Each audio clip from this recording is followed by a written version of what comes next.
তোমরা হয়তো ভাবছো যে আমি আবার কোথায় চলে এলাম, আর তোমরা কমেন্ট করে বলো তো যে আমি এটা কী গানে রিলস করছি। তোমরা যদি বুঝতে পারো তাহলে তোমাদেরকে আমি এক্ষুনি ফেসবুকে ফলো করে দেবো, তোমরা যদি আমাকে গানের নামটা বলতে পারো। তো তোমরা ভাবছো তো আমি এটা কোথায় চলে এসেছি, হ্যাঁ একটুখানি পরেই বুঝতে পারবে যে আমি এটা কোথায় গিয়েছিলাম। আর সত্যি এই জায়গাটা অসাধারণ, তোমাদের এখন কিছু বলবো না, তোমরা একটু পরেই একটা ধামাকাদার ভিডিও দেখতে পেয়ে যাবে, আশা করি অনেকেই দেখে ফেলে। গাইস তোমরা বুঝতেই পারছো সকাল সকাল আমরা বেরিয়ে পড়েছি, কিন্তু বেরিয়ে কোথায় যাচ্ছি সেটা তো তোমাদের এখন বলবো না, তোমাদের এখন সাসপেন্সে রাখবো। আর হ্যাঁ যাচ্ছি আমরা দুজন, একা না, যাচ্ছে আমাদের সাথে আরও একজন। তো যাই হোক আমরা এখন কোন স্টেশনে আছি, তোমরা কি স্টেশনটা থেকে কিছু বুঝতে পারছো? যদি স্টেশনটা থেকে কিছু বুঝতে পেরে থাকো তাহলে তাড়াতাড়ি আমাকে একটু কমেন্ট করে জানাও দেখি। তোমাদের সাথে কথা বলতে বলতে যিনি আসবে তিনি তার মানে ওনার ট্রেনটা চলে এলো, আসলে ওনার ট্রেন না, হ্যাঁ আসছে আমার মা। তো ওই দেখো এখন নড়ে চড়ে আসছে, ওই ট্রেনে করেই মা চলে এলো। তো আমরা এখন যাব একটা জায়গায়। তো যাই হোক তোমাদের আর তো বলাই হচ্ছে না যে আমি কোথায় যাচ্ছি না যাচ্ছি, আমি যাচ্ছি ইকো পার্কে। আর তোমরা যাদের তো আমাদের দিকে বাড়ি তারা তো অবশ্যই জানো যে ইকো পার্কে আমরা এখন কি করে যাচ্ছি। হ্যাঁ আমরা এখন বালি স্টেশনে নেমেছি, বালি স্টেশন থেকে নেমে আমরা এখন রাস্তায় এসেছি। তো ওখান থেকে আমরা এখন গাড়ি ধরবো, কিন্তু ওখানে আজকে ভাগ্যবশত আমাদের ভাগ্যটা খুবই খারাপ বলে আমরা আজকে ওখান থেকে গাড়ি পাইনি। তো আমরা যাবো শেষ পর্যন্ত বাসে করেই আমাদের যেতে হবে। আছে না যেটাকে তুমি সব থেকে অপছন্দ করবে সেই জিনিসটাই তোমার শেষ পর্যন্ত সাথ দেয়, তো সেটাই হলো আমার সাথে। আর কি করবো, যাই হোক তো কপালে যখন আমার আজকে বাসে করেই যাওয়া আছে তো সেটাকে মেনে নিয়েই আমি চলে আসলাম। আর দেখো ভাগ্যবশত আজকে আমার বাসের মধ্যে আমি একটা সিটও পেয়ে গেছি, যেটা আমার খুবই ভালো লেগেছে। তো আমরা এখন বাসের মধ্যে আছি। আর এই দেখো এটা কিন্তু হাওড়া ব্রিজ না, তোমরা কখনো ভুল করেও ভেবো না যে হাওড়া ব্রিজ, কারণ আমি একটু প্রথমে ভেবেছিলাম এটা হয়তো হাওড়া ব্রিজ, কিন্তু না গাইজ এটা হলো বালি ব্রিজ। আর ওই দেখো আমাদের ওখানে দক্ষিণেশ্বর মন্দির দেখা যাচ্ছে, দেখেছো? এখান থেকেই আমরা দক্ষিণেশ্বর মন্দির দেখে নিলাম। আর এই যে এই লাইনটা কি শুরু হলো বলো তো, এইটা হলো পুজো দেওয়ার লাইন। দক্ষিণেশ্বরে যারা যারা পুজো দিতে গিয়েছিল তাদের ঠিক এইখান থেকে লাইন শুরু হয়ে গেছিলো। লাইনটা এতটাই বড় হয়েছিল, মানে মন্দির কোথায় আর তোমরা তো দেখতেই পাচ্ছ এখন লাইনটা কোথায়। যাই হোক অনেক কষ্টের ফলে তারপর আমরা ইকো পার্কের সামনে গেটের সামনে নেমে পড়েছি। আর আমরা 4 নম্বর গেটে নেমেছিলাম। তো তারপরে আমরা এখান থেকে সাবওয়ে থেকে নিচে এখন যাচ্ছি, আর নিচ থেকে যাচ্ছি, এরপরে আমরা রানিং সিঁড়ি থেকে উঠেই পুরো ইকো পার্কের গেটের সামনে নেমে যাব, মানে উঠে হ্যাঁ দাঁড়াবো আর কি। তো যাই হোক তো চলো তোমরা দেখো, এই সত্যি আগেরবার যখন আমি এসেছিলাম তখন আমি এই জিনিসটা দেখিনি, তো এইবার এসে আমি এই জিনিসটা দেখলাম। মানে তখন হয়তো আমি 4 নম্বর গেটে নামিনি তাই হয়তো দেখিনি, নামলে নিশ্চয়ই দেখতাম। তখন আমি 1 নম্বর গেটে নেমেছিলাম বলে তখন আর দেখা হয়নি। আর মা ভয়ে ওখান থেকে মানে মা প্রচুর ভয় পায় রানিং সিঁড়িগুলো, তো এই কারণে মা ওটা দিয়ে ওঠেনি। তো আমরা এটা দিয়েই উঠেছিলাম। তো দেখো আমি তো নেমে পড়লাম। এই জায়গাতে আবার কথা বলতে বলতে দেখো আমি চলে এসেছি পুরো গেটের সামনে। আমরা এখন ইন করব। আর এই যে এখন এখানে হবে টিকিট কাটা।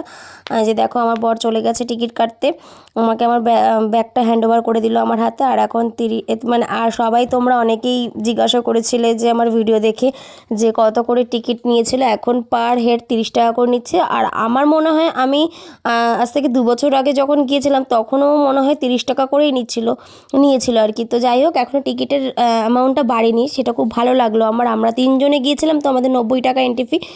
তো এই যে তারপর টিকিটটা দিয়ে আমরা ভেতরে ইন করলাম। আর সত্যি প্রত্যেকবার এক গেটে ঢুকতে তো কোনোদিনই কারোরই ভালো লাগে না। তো দেখো আজকে 4 নম্বর গেট দিয়ে ঢুকেছিলাম বলে কত কিছু দেখতে পেয়েছি। আর এই যে সামনে দেখো কি সুন্দর একটা জিনিস, কিন্তু জিনিসটার নাম জানি না, মনে হয় কোলা ব্যাংক বা যাই হোক কিছু। আর দেখো যে জায়গাটা কত সুন্দর। হ্যাঁ ইকো পার্কের তো কোনো তুলনা হবেই না, যতই কম বলা যাবে ততই মানে যত কম বলবো ততই আর কি কম হয়ে যাবে। তো আর কিছু বলার নেই, তোমরা একটু দেখো যে আমি মানে জায়গাটা কেমন টাইপের। আর এই যে দেখো এখানে বন্দে ভারতের মতো একটা ভাইব দিচ্ছিল, যে ভেতরে ঢুকে এখানে এন্ট্রি ফি পার হেড 50 টাকা। তো এখানে ঢুকে তোমরা বন্দে ভারতের একটা মানে আনন্দ নিতে পারবে, আর হেলিকপ্টারের আনন্দ নিতে পারবে। যারা যারা হেলিকপ্টারে চাপনি তারা ওখানে ঢুকে হেলিকপ্টারের আনন্দ নিয়ে নেবে, বন্দে ভারতেরও আনন্দ নিয়ে নেবে। তো আমি আর যাইনি, কারণ আমার অত টাকা নেই গাইজ যে আমি হেলিকপ্টারে আনন্দ নিতে গিয়ে 50 টাকা দিয়ে ঢুকবো, কিন্তু ঢুকলে ভালোই হতো। যাই হোক তারপরে আমরা দেখো ভেতরে তারপরে আমরা ঢুকেই না আগে একটু রেস্ট নিয়ে নিয়েছিলাম, কারণ সেই সকালবেলায় বেরিয়েছিলাম তো হেভি প্রচণ্ড টায়ার্ড হয়ে গেছিলাম, আর খিদেও পেয়ে গেছিলো সকালবেলা, যেহেতু 7 সকালে তো আর কিছু খেয়ে বেরোনো যায় না। তো যাই হোক এখন মা নিয়ে এসেছিলো লাল লাল চাউমিন, আর একটি চাউমিন খেয়ে নিয়েছি। আর মা তারপরেও একটা খাবার এনেছিলো, সেটা হলো এই যে কষা কষা আলুর দম, আর সাথে ছিল কড়াইশুঁটির কচুরি, যেটা তোমরা একটুখানি পরেই দেখতে পাবে। এই যে মা খুলেছে কড়াইশুঁটির কচুরি, আর সাথে সাথে সাথে কষা কষা আলুর দম। তো তোমরা কে কে খাবে চলে আসো গাইজ। কিন্তু আমার খাওয়া হয়ে গেছে, এখন আর পাবে না। তো যাই হোক, এই যে আমার বরমাসাই এখন একটু স্টাইলিশ করে খাবে, দেখবে এমনভাবে খাচ্ছে মনে হচ্ছে মানে কোনো চিপস খাচ্ছে বা কোনো পাঁপড় খাচ্ছে। কে ভাই খাই ওরমভাবে? তো তারপরে সারাদিন তো আর খাইলে হবে না, এবার তো আমাদের ঘুরতে লাগবে না কি। তো তারপর খাওয়া দাওয়া করে আবার ঘুরতে বেরাইছি, একটু চোখে চশমাটা দিয়ে একটু মেম সাজে গুজে ঘুরতে বেরাইছি। দেখো যে তারপরে এখন আমরা এদিক ওদিক ঘুরি আর রাস্তা আর খুঁজে পাই না গাইজ, কী অবস্থা হয়েছিল আমাদের কি জানি বাবা। তারপরে এদিক ওদিক ম্যাপ, আবার একটা কোন ম্যাপের সামনে গেছিলাম সেটা তোমরা একটুখানি পরেই দেখতে পাবে। আর এই যে দু চাকা সাইকেল, দু চাকা না ওগুলোকে কী বলে জানো, কী বলে গো? Double seater cycle. তো গাইজ আমরা ডবল সিটার সাইকেলের ওখানে গিয়েছিলাম, ভাড়াটা একটু বেশি বলেছিল বলে আর চাপিনি, তারপরেও কিন্তু চাপবো দেখতে পাবে। আর এই যে ম্যাপের সামনে গেছি, ম্যাপে তো আগা মাথা ছাতা কিছু বুঝি না, তো ম্যাপ দেখে লাভ নেই, লোকজন যায় তাদের পেছন পেছনই আমরা ছুটছিলাম। তো পাইছি তারপর একটা ভালো জায়গা, আস্তে আস্তে আমরা 5 নম্বর থেকে পুরো 1 নম্বর হাঁটতে হাঁটতে চলে গেছি। আর এই জায়গাটা তো তোমরা অনেকেই বুঝতে পারছো, চিনতেও পারছো, আশা করি তোমাদের কাউকে বোঝাতে হবে না, চেনাতেও হবে না। সত্যি ইকো পার্কটা না সেরা সেরা ভাই। কিন্তু ইকো পার্ক কী বলো তো, তোমরা একদিনে কখনোই ঘুরে শেষ করতে পারবে না। তো তারপরে দেখো এই যে লেকের সামনে চলে এসেছি, আর এটা তো তোমরা সবাই জানো 1 নম্বর গেটে লেকটা থাকে। আর আমি ভেবেছিলাম যে আমি একটু বোট রাইড করব, কিন্তু আমাকে আমার বর আর আমার মা কিছুতেই আমাকে বোট রাইড করতে দিল না। আর এই যে এরা জলের মধ্যে এত পাকামো মারছিল, তো ওখানের গার্ড বলছিল পাকামোটা বাড়িতে গিয়ে মেরো, ওখানে মেরো না ভাই। সত্যিই তো জলের মধ্যে যদি কিছু হয়ে যেত ইনসিডেন্ট, কে কে দায়িত্ব নিত? যাই হোক কী সুন্দর দেখো এরা রাইড করতে করতে যাচ্ছে, প্যাডেল করতে করতে। আমার ভাগ্যে আর জুটলো না। তারপরে চলে গেলাম, জেদ করেছিলাম সাইকেল চালাবো তো চালাবোই, আমার নাম ফিরে নাম রাখবো না। তারপর আমাদের এই সাইকেলটা আমরা বেছে নিলাম। এই সাইকেলটা আমাকে আমার বর গিফট করেছে, বলেছে এই সাইকেলটা তোমাকে আমি আজকের জন্য পুরো কিনে দিলাম, তুমি যা ইচ্ছে করো।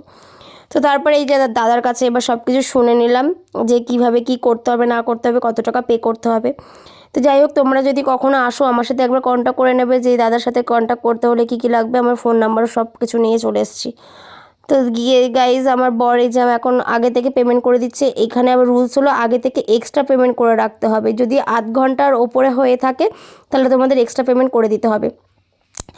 তো এই কারণে দেখো আমরা সাইকেলটা পেয়ে গেছি। আর আমি কিছুটা চালাতে চালাতে না হাঁপিয়ে গেছিলাম, পারছিলাম না, আসলে অনেকদিন সাইকেল চালানি তো আর পারছিলাম না। তো এই কারণে আমি আমার স্যারকে পুরো আমার সাইকেলটা হ্যান্ড ওভার করে দিলাম, আর আমি পেছনে একবার মেম সাহেবের মতো বসে এবার আনন্দ নিতে থাকলাম। সত্যি জীবনে সত্যি একটা কথা বলতে চাই, আমি জীবনে টাকাটাই সব না, আনন্দটাও সব। কারণ ভাই আজ আছি কাল নাও থাকতে পারি, তখন টাকা নিয়ে কি হবে, সবই তো টাকা আমার শ্রাদ্ধে চলে যাবে। তো ভাই সেই টাকা শ্রাদ্ধে না দিয়ে নিজে এনজয় করো। আর আমি না একটা গানের রিলস ভিডিও শ্যুট করছিলাম, ওই কারণে এই ক্লিপটা দিয়েছিলাম। আর তারপরে এত সাইকেল চালাতে চালাতে গলা শুকিয়ে গেছে, তো ভাবলাম একটা গোলা খাওয়া যাক, কিন্তু গোলাটা এত বিচ্ছিরি খেতে গাইজ। আর এখানের এত রুলস রেগুলেশন গাইজ, কি বলবো তোমাদের। আগে কুপন কাটো, লাইনে দাঁড়াও, তারপরে এই একটা গোলা খাও, তা আবার বিচ্ছিরি মার্কা গোলা। তো যাই হোক দেখো আমি নিয়েছিলাম সব রকম মিক্স একটা গোলা নিয়েছিলাম, সব কালার বলে দিয়েছিলাম তুমি আমাকে সব কটা কালার অ্যাড করে দাও। ভাই 40 টাকা দিয়ে একটা গোলা খাবো, সব কটা কালার অ্যাড করবো না তা কখনো হয়? সব কটা ফ্লেভার একসাথে টেস্ট করে নেবো। আবার কবে আসবো না আসবো তার ঠিক নেই, কিন্তু বিচ্ছিরি খেতে লাগছিলো গাইস। তো যাই হোক তোমরা কখনো এই ভুলটা করো না, কিন্তু করতেও পারো, যাদের টাকা আছে তাদের চুলকায় বেশি তারা করতেও পারো। তো তারপরে অনেক ঘোরাঘুরি হয়েছে, এবার যাবো বাড়ির দিকে। এবার রেডি হয়েছি মনে হয় না, বাড়ির দিকে তো যাচ্ছি, হ্যাঁ এই তো বাড়ির দিকেই যাচ্ছি।